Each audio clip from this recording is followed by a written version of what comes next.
Hi అండి. కింతలేశ్వరి తల్లి అమ్మవారి దగ్గరికైతే వెళ్దామని అయితే రెడీ అయిపోయాము. ఇంక అమ్మ వాళ్ళు కూడా రెడీ అయ్యారు.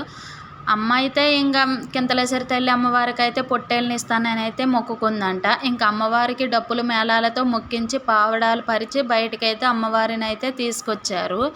ఇంకా మా ఇంటి ముందుకి అందరూ వచ్చేసరికి అమ్మ అయితే మధ్యాహ్నం పెట్టిన నైవేద్యాన్ని అయితే అమ్మ పట్టుకుంది. నేను అమ్మవారికి కావాల్సిన మొర్రాటైతే పట్టుకున్నాను. ఇంకా మా ఇంటి ముందుకి అందరూ వచ్చేసరికి అయితే మేము రెడీగా ఉన్నాము. అందరు వచ్చాక అందరితో కలిసి కింతలేశ్వరి తల్లి దగ్గరికి అయితే బయలుదేరాము.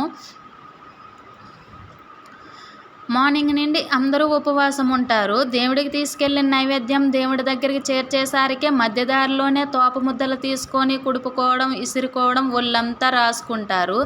దేవుడి దగ్గరికి వెళ్ళేసరికి అయితే ఏం ఉండదు. తిరిగి వచ్చేసరికి అయితే ఒక్కొక్కడు ముఖాలతో అయితే తోప ముద్దలతో నిండిపోతుంది. మీ సైడ్ కూడా ఎలా ఉంటుందా అయితే కామెంట్ చేయండి. వెళ్ళే ముందు మన వీడియోకి అయితే లైక్ ఇవ్వండి.